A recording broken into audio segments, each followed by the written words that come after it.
आपने नया खुलासा किया है कि कैसे वोट चोरी हो रही है। आपने पहले भी महादेवपुरा के बारे में बताया कि कैसे एडिशंस हो रही हैं, अब आपने बताया कैसे डिलीशंस हो रही हैं।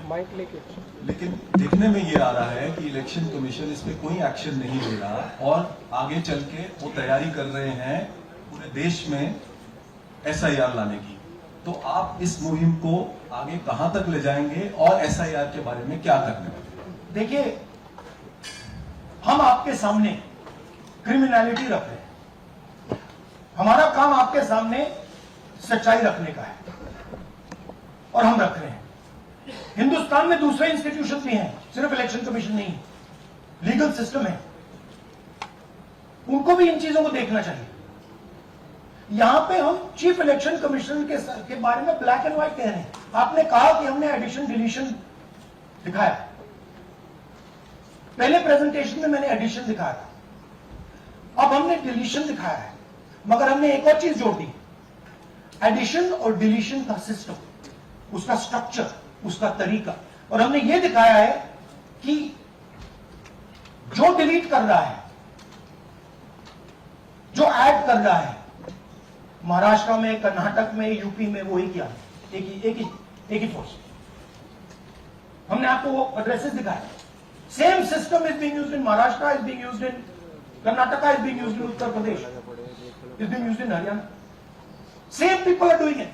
मेरा आपसे सवाल ये है कि जब आप कह रहे हैं कि ज्ञानेश कुमार जो चीफ इलेक्शन कमिश्नर है, उन्हें पता है ये कौन कर रहा है, हाँ। और ये पॉलिटिकल फायदा जरूर किसी को हो रहा है। आप कह रहे हैं कांग्रेस के ग्रुप के ऊपर ही हाँ। सारे वोट्स डिलीट किए जा रहे हैं, तो वो कौन लोग आपके हिसाब से हैं जिनको ये फायदा पहुंच रहा है, पहला। और दूसरा ये, वो आपने एक हफ्ते का समय दिया है, जब आपने एक हफ्ते का समय दिया, तो क्या एक हफ्ते बाद आप इसको आगे कैसे इनिशिएट करेंगे? क्या आप लोग कोर्ट का रास्ता अपनाएंगे या और कोई हायर एजेंसी से इस बात की डिमांड करेंगे? क्योंकि ये ऑर्गेनाइज्ड तरीके से क्राइम दिखाई दे रहा है जो आप बता रहे हैं, अगर आपकी बात के ऊपर जाए। देखिए, फ्रैंकली ये जो मैं यहां कर रहा हूं, ये मेरा काम नहीं। मेरा काम डेमोक्रेटिक सिस्टम में पार्टिसिपेट करने का है।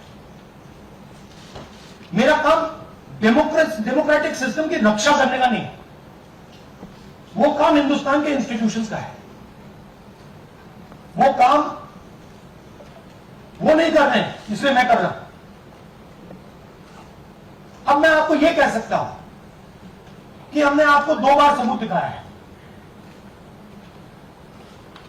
और जब हम ये प्रेजेंटेशंस खत्म करेंगे, इसमें लगेंगे 2-3 महीने, जब हम ये खत्म करेंगे, आपके माइंड में कोई डाउट नहीं होगा कि हिंदुस्तान में state after state, Lok Sabha after Lok Sabha चोरी हुई। तो मेरा काम सच्चाई दिखाने का है। मैं हिंदुस्तान की जनता को, हिंदुस्तान के युवाओं को सच्चाई दिखा सकता हूं। यह मेरा काम है। उनकी जो इंटरेस्ट है, क्योंकि ये जो कॉन्स्टिट्यूशन है, ये हिंदुस्तान की जनता का रखवाला है, प्रोटेक्टर है, और मैं इसकी प्रोटेक्शन कर रहा हूं। इसकी प्रोटेक्शन करने का काम हिंदुस्तान के इंस्टीट्यूशंस का है, हिंदुस्तान के ऑपोजिशन लीडर का नहीं है, मगर इंस्टीट्यूशंस नहीं कर रहे हैं। अच्छा, एक इंटरेस्टिंग बात आई है जो मैं आपको बताना चाहता हूं कि इलेक्शन कमीशन के अंदर से हमें मदद मिलनी शुरू हो गई। मैं साफ बोल देता हूं, इलेक्शन कमीशन के अंदर से, पहले नहीं हो रहा था, अब इलेक्शन कमीशन के अंदर से इंफॉर्मेशन आ रही है। ये रुकेगा नहीं, ये रुक नहीं सकता है, क्योंकि हिंदुस्तान की जनता इस बात को एक्सेप्ट नहीं करेगी। एक बार हिंदुस्तान की जनता को, हिंदुस्तान के युवाओं को पता लग गया कि वोट चोरी हो रही है, उनकी शक्ति लग जाएगी। हाइड्रोजन बॉम्ब में ब्लैक एंड व्हाइट है। मैं फाउंडेशन लगा रहा हूं, मैं फाउंडेशन क्रिएट कर रहा हूं, है हमारे पास। मैं स्टेज पे बिना प्रूफ के नहीं चलूंगा। आपने कहा सर कि आपके पास पुख्ता सबूत है, ब्लैक एंड व्हाइट सबूत है, तो क्या अगर ईसीआई अभी जवाब नहीं देती है तो कोर्ट का रुख करेंगे, ये ऑप्शन है आपके पास, जाएंगे? देखिए, मैंने कहा कि मेरा काम as opposition leader normal situation में मेरा काम ऑपोजिशन का रोल है, सरकार पे प्रेशर डालने का रोल है।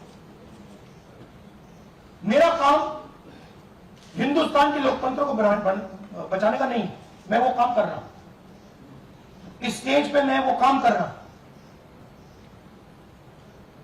तो मेरी सोच है कि as a patriotic Indian, as somebody who loves India, who loves the constitution, it is my duty to put the truth in front of the people. अब अगर हिंदुस्तान के इंस्टीट्यूशंस कुछ करना चाहते हैं, वो करेंगे। उनमें भी बहुत लोग हैं, जैसे मैंने आपसे कहा, मैं सरप्राइज हो रहा हूं, इलेक्शन कमीशन से लोग आए, इंफॉर्मेशन दे रहे हैं और बढ़ रहा है। सर, क्या जब तक सीईसी ज्ञानेश कुमार अपने पद पर है, जैसा कि आप कह रहे हैं कि वो फ्री एंड फेयर इलेक्शन होने नहीं देंगे, तो तब तक इलेक्शन का मतलब क्या रह जाएगा? क्या आप इनको हटाए जाने की या इनको इस्तीफा देने की मांग करते हैं? तो आप इमेजिन कीजिए, और ये शॉकिंग बात ये है कि ये अभी शुरू नहीं हुआ, ये 10-15 साल से चल रहा है। ये सिस्टम है, ये स्ट्रक्चर है। हिंदुस्तान की जो डेमोक्रेसी है वो हाईजैक हो गई है।